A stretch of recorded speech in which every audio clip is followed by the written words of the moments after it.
escritor de muchos géneros. El soporte de la creatividad son herramientas. Y Rafael Marín Teixeira, para plantear su discurso vital, sentimental, ideológico, ha utilizado el cómic, ha utilizado la narrativa. Fue durante un tiempo actor de teatro. La balada del Tres Fantasmas de Fernando Arrabal fue su... Y director teatral con mis niños en el instituto, ¿eh? Bueno, pero de pederastia no vamos a hablar aquí. Nace en Cádiz, en una generación marcada no solo por el cómic o por los tebeos, sino también por las primeras lecturas de clásicos de aventuras y por el descubrimiento del cine como una herramienta también cultural y no solamente como un vehículo de entretenimiento. Me estoy refiriendo a los años 60, esa primera generación de hijos de obreros que acceden a la universidad y que acceden también a un mundo que hasta entonces había estado vedado a las clases populares. Para Rafael el cómic es un compañero de viaje, es donde descubre personajes que van a marcarle personalmente y también literariamente, como creo que nos marcaron a todos. También hay otro factor importante que termina reflejándose en sus novelas, especialmente en las de la serie Torre, que es la que venimos a presentar hoy. El último título de la serie Torre, Los Muertos de Madrid, que puede adquirirse a precios populares de la mano de Bibliópolis ahí en la mesita. Y es un heterodoxo, en el amplio sentido de la palabra, que cree que realmente la frontera entre los géneros no existe. Uno cuenta historias disfrazadas de los ropajes de distintas épocas, pero sobre todo disfrazadas con los ropajes de la imaginación y de la creatividad. Su primera novela fue Lágrimas de Luz, pero publicó también una novela corta en Nueva Dimensión, que era Nunca digas buenas noches a un extraño, que yo siempre me pregunté qué hace una novela negra en Nueva Dimensión, que no era su sitio. Esos fueron sus orígenes. Lágrimas de Luz realmente era ya un trasunto de todo lo que iba a ser su mundo posterior, su mundo relacionado con el cómic, relacionado con la literatura, porque era ni más ni menos que un canto de gesta en el espacio exterior, un juglar sin ámbito ni tiempo que va explorando el universo, contando historias que contaban los juglares. Realmente entre eso y el poema del mío Cid tampoco había grandes diferencias. De su relación con Carlos Pacheco nace esa faceta de la que ha estado hablando Agus con él, pero él ya había empezado mucho antes de que Carlos comenzara a dibujar y a dar a conocer sus viñetas en Tubo Escape, en la revista aquella tan extraña de la línea de la Concepción. Él ya había fletado un fanzine de cómics que se llamó McClure, y en las revistas de corte vocacionalmente contraculturales, pero realmente ingenuas, en las que militamos antes, tanto Jaramago como Cucarrete y alguna otra que hubo en el universo gaditano de los años 70, como Quillo y alguna otra, ya el cómic estaba presente. Esa fascinación por el mundo Marvel le lleva a hacer la tesis doctoral precisamente sobre el universo Marvel, y sigue publicando novelas de toda suerte y de distintas catas, ¿no? Novelas en las que viaja hacia la novela de aventura, pero de la mano de clásicos de otra índole,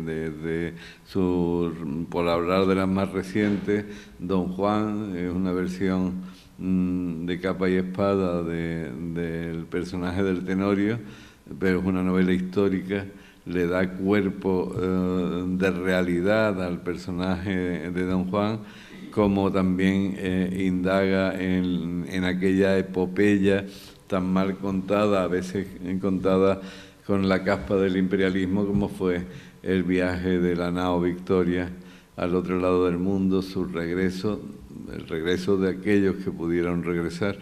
Y él nunca abandonó desde aquel Nunca digas buenas noches a un extraño, ese ámbito. Bueno, exploró también la novela juvenil, el muchacho inca,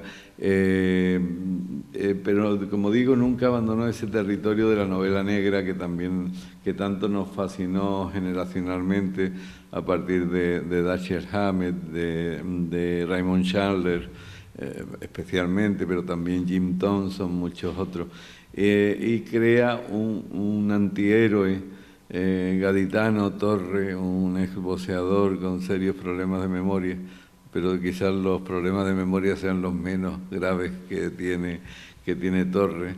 Y digo gaditano, y debía de decir más bien puertoterrícola, porque como aquí también en otra de sus novelas, Los muertos de Madrid, que es una novela que es una novela gaditana en Madrid, él bromea con la diferencia entre ser de Puerta Tierra y ser de Cádiz, que no deja de ser un chiste privado.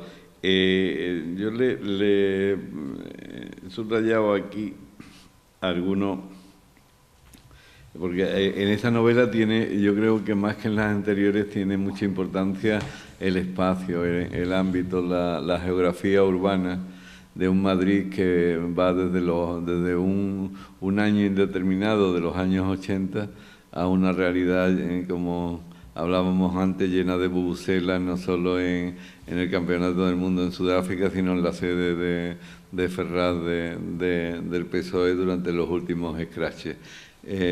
Son dos mundos paralelos que al final se encuentran habitados de personajes reales, a veces con sus nombres verdaderos, otras veces encubiertos, como es el caso de las Costus, muy queridas en esta casa, y que aparecen en una suerte de guión incorporado a la trama de este Torre.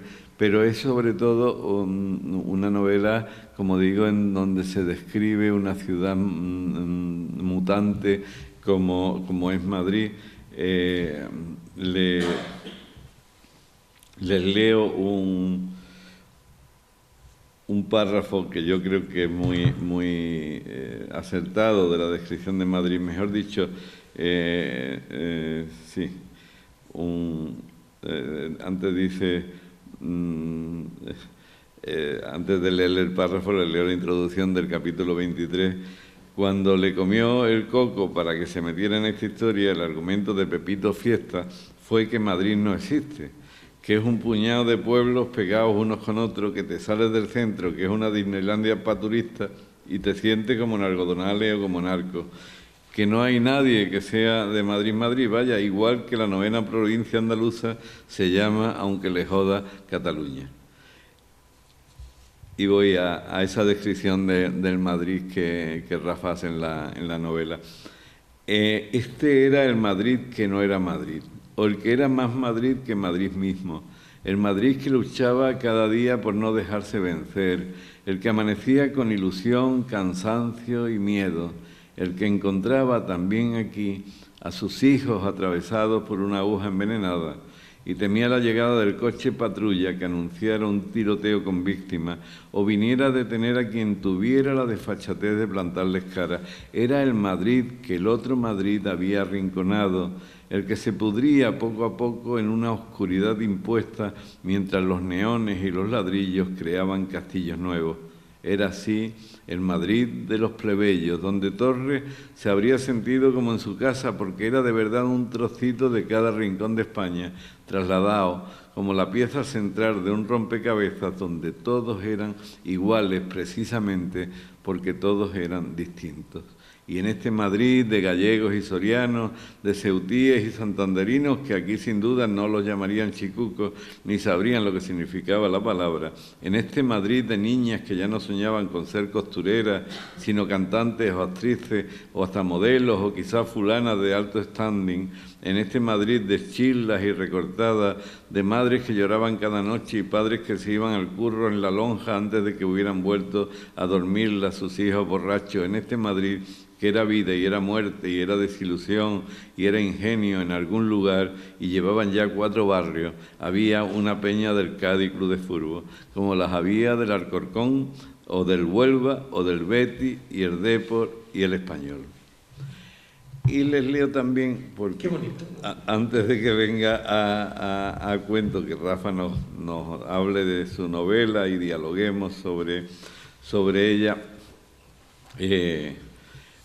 hay un personaje que es un poco el MacGuffin de la novela, que es Jorge González, el brujo, que no es otro que un trasunto de Mágico González. No digan. Y hoy Agu ha puesto en sus redes esta página en la que describe un poco lo que él, creo yo, lo que es la esencia de la novela.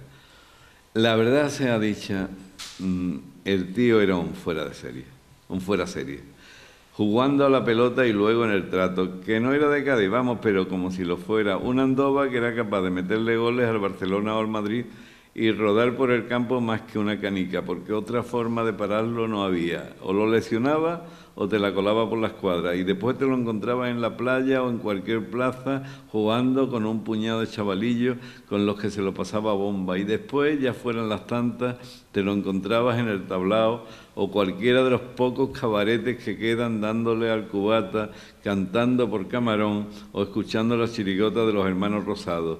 Es que era un máquina.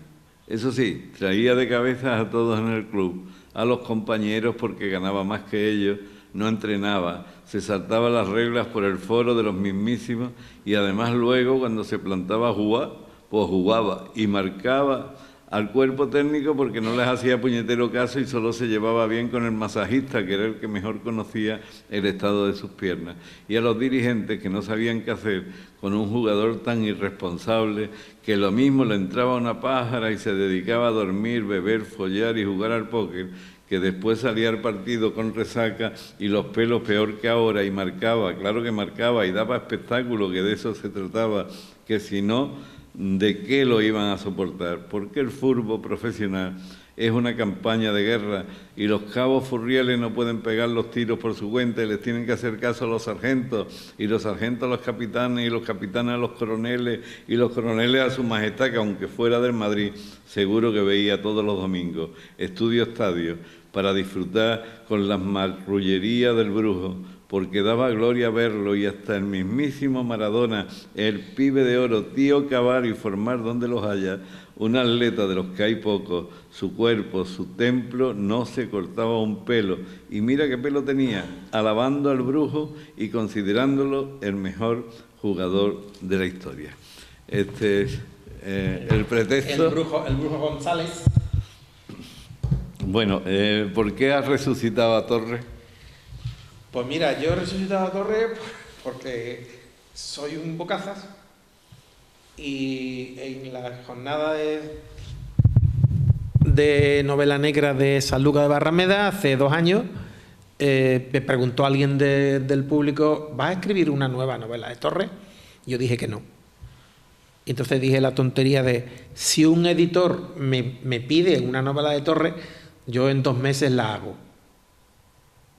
Y cuando estaba allí firmando ejemplares de la novela que presentaba, que era una novela de terror, me llegó Javi y me dijo: ¿en abril me la tienes? Digo: ¿cómo? Que si en abril me tienes la novela de Torres. Y no se la tuve en abril, se la tuve en diciembre. Esa novela está escrita en 34 días. Porque como está escrita, como se habla, está escrita en gaditano, no necesita corrección. Es decir, esas frases tan largas se escriben solas. Yo no soy consciente de escribir las novelas de Torres. Y no solo eso, sino que ya le cogí el gustillo y he escrito otra más, que es La infancia de Torres, con una banda que hubo en Cádiz en los años 50, que era la banda El Rubio Malo, que nada más que el nombre, El Rubio Malo, y que eso, yo habría dado dinero por inventar un malo que se llamara así. Y ahora estoy escribiendo otra que es posiblemente se llame El tesoro de su puta madre, que es la historia de Torres en Almería, cuando durante un mes se dedica a ser especialista en las películas del oeste, porque lo que pasó en Almería se quedó en Almería, pero hay que contarlo, porque tuvo que ser muy, muy, muy divertido. Desde Sancho Gracia corriendo en pelota por un hotel porque el marido de Raquel Welch lo había pillado en la cama con ella, o yo qué sé, directores que rodaban 2 películas a la vez y los actores no lo sabían. O sea, cosas así que hay un mundo muy divertido. Y esta novela, pues bueno, es una novela, creo que es la más graciosa de todas. Yo me reía como tonto, yo solo escribiéndola. Y está contada en 2 tiempos. La primera parte, en lo de los años 80, Torres, Pepito Fiesta y Jorge van a Madrid, no se sabe muy bien para qué, en un Ford Fiesta. Cuando llegan a Madrid, es el Madrid de la movida, y nada más que llega al hotel, y todo lo que se cuenta del hotel que está en la calle Princesa es real, porque me ha pasado a mí, cuando yo iba de pastor de niños de excursiones. Jorge desaparece en la movida madrileña. Imaginaros a un fiera como Jorge, perdido en el mundo de Alaska, los pegamoides, etcétera, etcétera, con la mala suerte de que aparece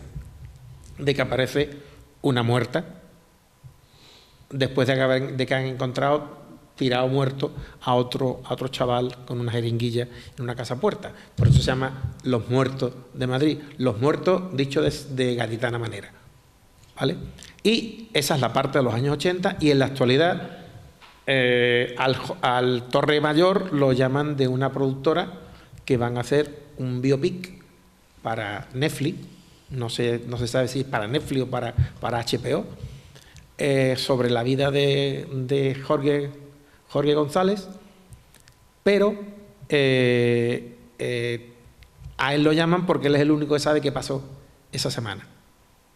Y entonces pues hay el contraste del Madrid de los años 80 y el Madrid de la actualidad. Yo siempre he dicho que a mí me encantaría que me prohibieran entrar en Madrid por cosas de esta novela. Porque ahora que los madrileños han conseguido... ¿Hay algún madrileño en la sala? No. Ahora que los madrileños han conseguido que les tengamos más tirria, Cuando llegue la concejala te aviso. Vale. Es de Madrid, bueno. Es que la gente de Madrid nace donde le da la gana.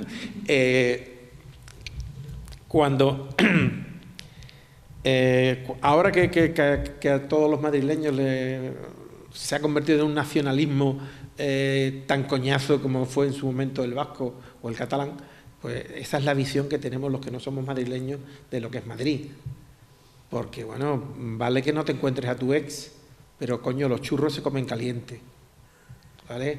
Y las tostadas son el pancito calentito y tú le pones la mantequilla o le pones el aceite, ¿no? Esa cosa pringocheada que te dan así, ¿no? Y encima hay que ponerle más mantequilla, ¿no? Son pequeñas cosas que ellos no se dan cuenta, ¿no?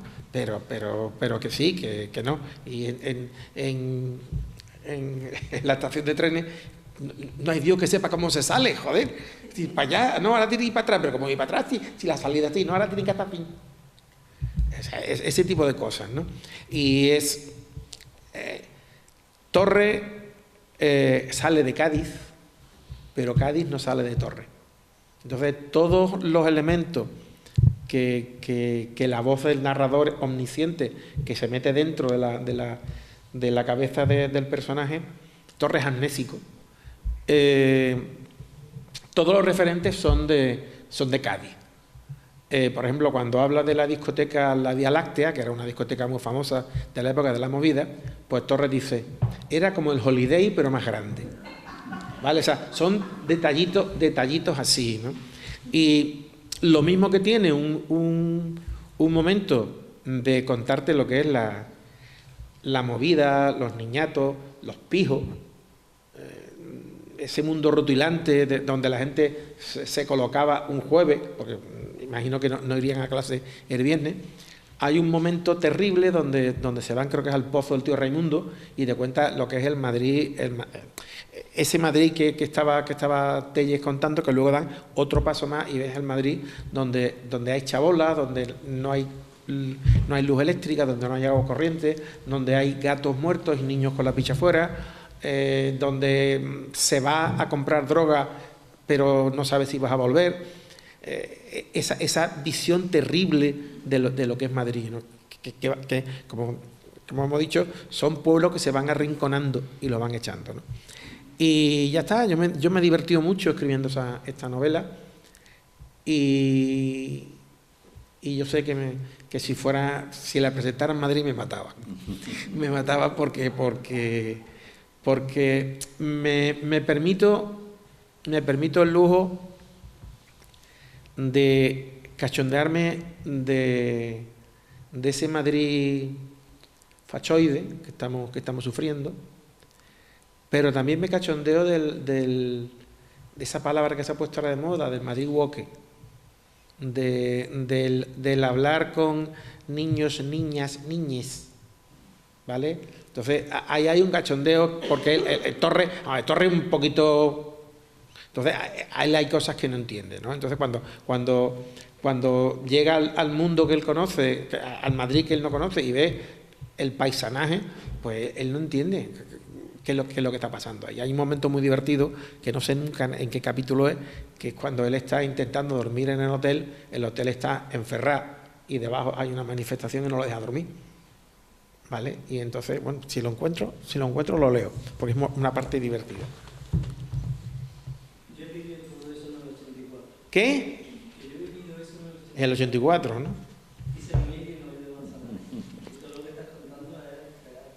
Pero si no quieres entrar en Madrid, échale la culpa a Florentino. Ahora también te digo que en Madrid lo aguanta todo, se puede aguantar tu novela perfectamente. Sí. Por cierto que yo me la crucé este año en la Feria del Libro. Y... lo que le faltaba, iba ella saludando a viejecitas y a niños. Era un libro. No, lo que le faltaba era la banda sonora. Osana Superstar, Osana Superstar, Osana Superstar. Chum, tan, tan, tan. Que por cierto, en directo no es nada de mona. Tú la ves en la tele y dices, mira, es mona. No, pero es que, vamos a ver, que es un choco. De todas maneras, los sectores radicales de izquierda de Madrid ¿Sí? están más radicales que nunca. En el lenguaje, en la postura, en la manera de ir, están de puta madre. ¿Los qué? Es como una batalla que hay. Sí, claro. Entonces, la izquierda está cogiendo unas posiciones de puta madre.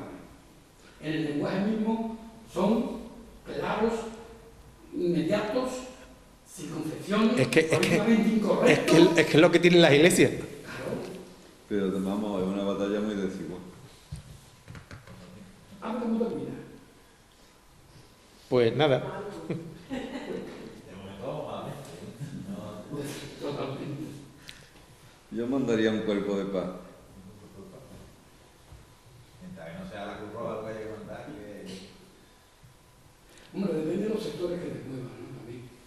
Pero estamos todos los días viendo la tele y la gente levantando la mano. La cosa... Hombre. La cosa está poniendo fea, ¿eh? Yo tengo un amigo que siempre ha sido muy pro-yanqui, y tenemos un grupo, y nosotros estamos metiéndole una caña con las barbaridades que está haciendo el pelirrojo, y él está callado. Ya está el niño del otro, en los hombros, en la Casa Blanca, ¿no? Que Pues nada, pues no. Tú dices que los cómics, pero que estamos viendo los cómics ya en el telediario. Sí. Y a George Orwell La también. situación Que por cierto, el contrato de hacer el Marvel Studios se hace con Ron Perlmutter, que era un sionista de extrema derecha, que era el que tenía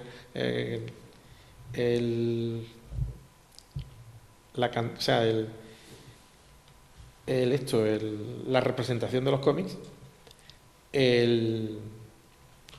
Se firmó en una mansión de Donald Trump. O sea, por eso antes los cómics Marvel eran de izquierda y ya no lo son. Eso también es una cosa que en el momento que te metes los cómics, yo por ejemplo, hablando, los cómics tienen una visión, y yo por ejemplo me acuerdo en la época que a mí me cogió coleccionando los X-Men, que estaba Kelly Claremont y estaba Ann Nocenti, que era la directora editorial, y aquello tenía Hombre, es que los mutantes son las minorías, claro. Bueno, Torres llega a un hotel. He dicho Torres, por Dios. Yo por estar en Madrid. Es por estar en Madrid, sí. Se puso el pijama y se metió en la cama. Lástima lo de la tele, aunque como aquí no se pillaría el Honda Cádiz, tampoco le importaba demasiado. Hizo por dormir, que estaba derrengado, como si se hubiera metido en un combate a 15 asaltos con Kid Betún y el Kid Levante a la vez, pero nada. Algún carajote en la calle estaba tocando una bubucela. Al momento, dos tambores, que parecía que estaba pasando el perdón con la banda de cornetas de los polillas. Gritos acompasados que no entendía, claxon de coches que pitaban, unos uniéndose al coro, otros en protesta, porque no seguían el ritmo. Igualito que cuando el confinamiento, pues los vecinos se asomaban a los balcones a aplaudir a esa gente a la que luego en los centros de salud agredían. Se asomó a la ventana. Coño con la que había liado allí abajo, en la calle. Un mogollonazo de bandera, una cruz en lo alto de una caña, gente arrecía de frío porque ya era de noche y Madrid no es precisamente venidor. Y venga a gritar consigna, a dar zambombazo, a sacudir vallas metálicas, a meterse con todo el que se acordaban, aunque desde aquí arriba no se entiende bien, y a rezar el rosario. Cágate, lorito, ni que fueran horas. Se metió otra vez en la cama. Bueno, ¿ya se cansarían? Pues no se cansaron. 1 hora y media después, y visto que la policía no hacía nada, ni que esto fuera la playa Victoria, Torres se vistió y bajó a decirle que por favor había gente que quería dormir, que algunos incluso lo mismo tenían que trabajar por la mañana. Y entonces un chaval con megáfono y cara de pío le gritó a través del aparato que si era sanchista, a él, que el Quijote no lo había visto ni en dibujitos animados, y que si era un traidor a la patria y no besaba la bandera. Vamos a ver, muchachos, le quiso decir Torres. ¿Qué bandera? Había una que tenía una X colorada de lado a lado y para él que era propaganda de las quinielas. Y el resto de las banderas rojas y amarillas, que para esta gente seguro que eran gualdas, tenían un agujero en donde el escudo, que por lo visto el chino, el que se le habían comprado y que habría hecho su agosto en noviembre, había tenido una invasión de polillas, pero de las de verdad, no de las bandas de música. El nota del megáfono, mientras una señora de atrás entonaba el rosario otra vez y había gente, incluso otros chaveas, que la seguían, le gritó otra vez a través del aparato: manda cojones, chaval, que no estaba sordo, que no había trabajado en astillero y le habían dado una baja, que en realidad no había trabajado en nada. Y de buena primera el de megáfono, que un poco grillado sí que parecía, le dijo que a él le gustaba la fruta. Coño, y a Torre también, sobre todo de temporada, o sea, los melones y las sandías en verano y las castañas ahora. Y venga el tío a gritarle: me gusta la fruta, me gusta la fruta. Y la gente de atrás deja de pronto rezar la novena y ala a decir también que le gustaba la fruta. A Torres se le hincharon ya los cataplines, que él solo quería que lo dejasen dormir, pero nada. A la siguiente vez que el tarao le gritó con el megáfono, lo apartó de un manotazo y le hundió el puño en toda la boca, lo que viene siendo un mascazo por derecho, y con la derecha. Se lió la de Dios es Cristo, como no podía ser de otra manera. La poli intervino, los manifestantes se replegaron, algunos taraos le pegaron fuego a un contenedor que era el único que quedaba en pie. El chaval del megáfono y el fachaleco lloraba llamando a mamá, que me matan, con toda la boca en la mejilla y los dientes en la palma de la mano. Y al final, el que pagó el pato fue Torres, que no llevaba el carnet de identidad encima, Y lo detuvieron y se lo llevaron a la prevención, o lo que aquí en Madrid hiciera las veces de la prevención. A una celda en comisaría, vamos. Pero mira tú por dónde. Allí durmió como un bendito con los muertos de Madrid y los muertos de la fruta. Ahí, como dije antes, aparece ahí un guión, los costos de por medio, pero con otro nombre. Sí. Tú ya escribiste un relato largo, una novela Sí, corta, ahí. la piel que... La piel que dice en la ley, que viene de bonus track en el libro. ¿Por qué esa fascinación por los costos? Pues porque lo que se cuenta en el relato es casi todo verdad. Es un relato de fantasmas. Yo sabía que los Costus habían estudiado en el colegio donde yo trabajaba. Por lo menos uno de ellos había estudiado. Y bueno, yo sabía de los Costus lo que sabe cualquier persona en Cádiz, o sea, poco o nada. Pero un día, esperando el ascensor para ir a clase, me encuentro con el profesor al que yo había sustituido, un sacerdote anciano, que me dice: hola, ¿cómo va la vida? Mira lo que tengo. Y me enseñó un cuaderno gris con ilustraciones de uno de ellos, ¿no? Creo que era Julián. Y entonces me queda así, digo, ¿esto qué es? Dice, no, esto es los cuadernos de francés que me los rellenaban con... Era una preciosidad. Dice, entonces lo voy a dar a la familia para que lo subasten, para pagarle el tratamiento. Entonces yo me quedé ahí fascinado. Y entonces, conforme voy inventando el relato, quiero buscar qué aspecto tenía. En mi colegio hay orlas de todos los años. Entonces yo quería ver qué aspecto tenía el personaje, el pintor real, cuando tenía 14 años. Y no lo encontré. Claro, imaginaros, desde el año 41 hasta el año 90, son 60 orlas, ¿no? Y un día con una compañera, se lo comento, y me dice, no, pues estaba en la clase de mi marido, que es tal orla. Entonces ya fui a buscar la orla. Curiosamente es que parece de película, ¿eh? Un pasillo, la orla allí. Y conforme yo voy avanzando hacia la orla, por la ventana entraban haces de luz. Y cuando llego, empiezo a buscar. Y la foto, estaban todos los chavales allí, y la foto del Costus estaba borrada. La luz del sol había borrado la foto. Entonces, coño, para un cuento de fantasma es que me venía de putísima madre, ¿no? Eran cosas que iban pasando, ¿no? Ellos se llaman quimeras, mi relato se llaman quimeras porque un amigo me contó que a un profesor que era cegato le gastaron la broma de cuando estaba pasando lista, en la lista le dijeron que le habían metido un Raúl Quimera Bonita. Entonces, claro, Raúl Quimera Bonita nunca estaba. Entonces el hombre no se había dado cuenta que es que le habían metido un alumno que no existía. Entonces Raúl Quimera Bonita, este hombre que no viene nunca. Y un día le hicieron la broma de que pusieron un abrigo, una gorra y un globo, un balón. Y entonces, al fondo de la clase, Raúl Quimera está aquí. Ah, vale. Y entonces eso lo meto en el cuento. Y ¿Eso pasó de verdad? Eso pasó de verdad. Es más, hay un momento en el relato donde él ve venir al fantasma andando y curiosamente yo necesitaba... tú entrabas en mi colegio, ¿no? Aquí estaba secretaría, este era el pasillo de entrada y aquí estaba portería. Yo necesitaba que portería estuviera pegada. Entonces me invento que estaba pegada. Aquí estaba portería, aquí estaba secretaría. Entonces, claro, él desde portería ve andar al fantasma hacia él, ¿no? ¿Tiene importancia? No. Cuando terminé el relato, ¿qué hicieron en mi colegio? Pusieron la portería ahí. Joder, tío, qué cosa, ¿no? Ahora otra vez la han vuelto a poner en el otro lado. Se nota que tienen que invertir los dividendos, ¿no?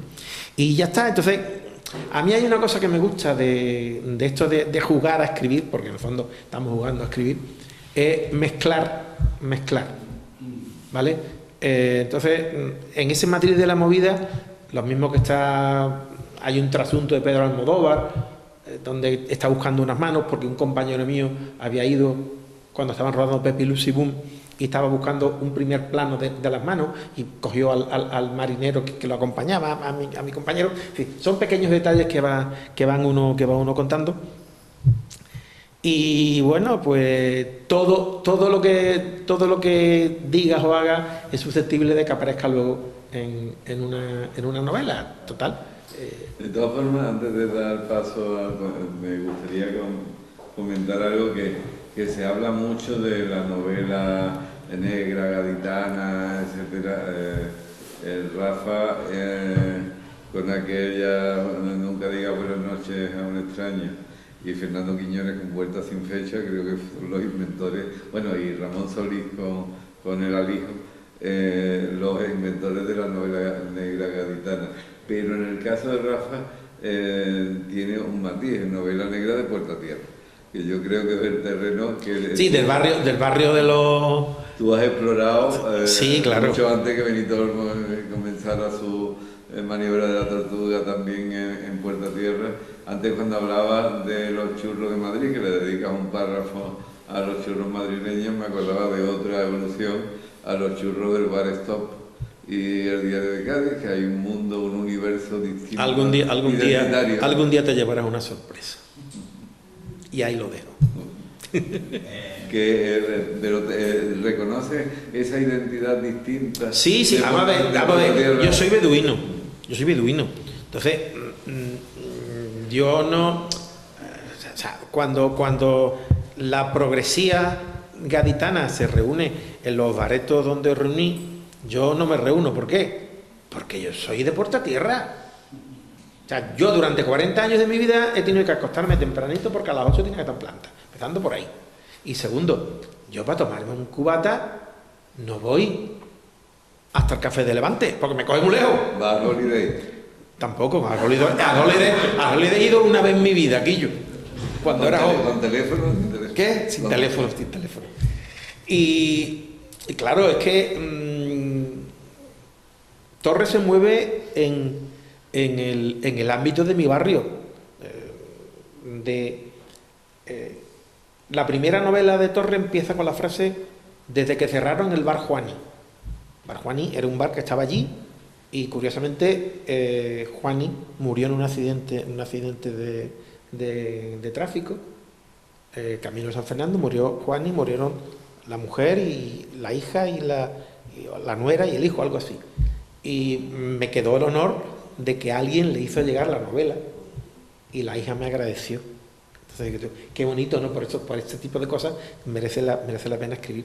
Pero sí, es más, por ejemplo, la novela, la última, la de Los Días Azules, la de la infancia de Torres, pues sí, ¿dónde se desarrolla la escena? Pues se desarrolla en la playa, en el Hotel Playa, en los Chinchorros, aunque luego hay momentos en que se van a Cádiz y en la parte final es una casa en la Alameda. Pero es que yo soy de Puerta Tierra, yo no puedo escribir otra cosa que de Puerta Tierra. Es decir, si yo fuera comparsista no ganaría nunca porque no soy del barrio La Viña. Santa María.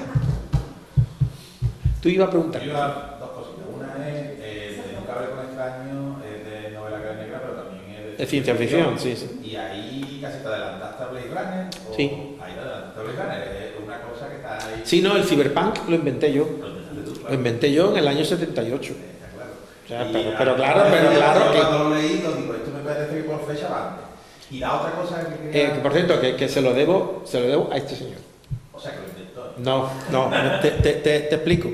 Yo una de estas veces que Juanjo te atrapa para ir a un sitio, yo fui a Algeciras, cuando ya Algeciras era como ir a la luna, en un autobús que tardaba... Si le cuesta trabajo ir a Cádiz... Fíjate tú, yo que soy de natural como Don. O sea, Nero Wolf soy yo. Y me quedé en su casa a dormir y en su habitación tenía Largo Adiós y El Sueño Eterno. Y empecé a leerlo, pues no puedo dormir. Digo, hostia, esto es buenísimo. Yo tenía 19 años, 18, 19 años.